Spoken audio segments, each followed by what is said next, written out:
আজকে একটি নতুন ফলের সাথে পরিচয় করাবো। এই ফলটা আমার অফিসের সামনে গাছে ধরে আছে, প্রচুর পরিমাণে ধরে। মূলত এখন এই ফলের মৌসুম, শীতকাল। একটা ফল আমি পেরে যাচাই করেছিলাম যে আসলে জিনিসটা কেমন। দেখতে খুবই সুন্দর, বাংলাদেশের একেবারে ঠিক লিচুর মতো, কিন্তু সাইজটা একটু ছোট, অনেকটা কাঠলিচু সাইজ, যেটা কাঠলিচুর সাইজের। কালারটাও খুব সুন্দর।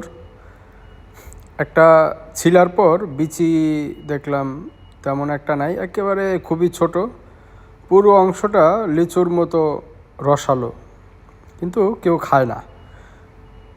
একেবারে মাত্রাতিরিক্ত যখন পাকার পর ফলগুলো জোরে নিচে পড়ে থাকে, কিন্তু কাউকে খেতে দেখি না।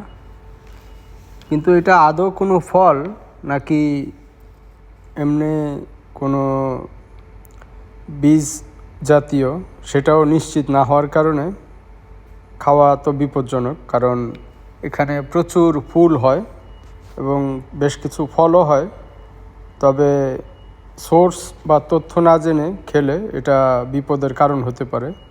কিন্তু ফলটা দেখতে খুবই আকর্ষণীয়, সুন্দর, লিচুর মতোই নরম।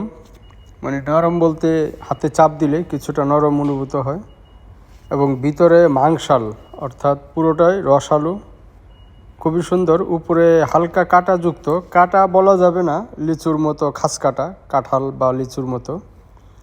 আর সাইজটা দেখতে অনেকটা কাঠলিচুর মতো। তবে পাকার পর কালার যেটা হয়, খুবই অসাধারণ একটা কালার, খুবই সুন্দর। তাই ভিডিও করে আপনাদের সাথে শেয়ার করলাম।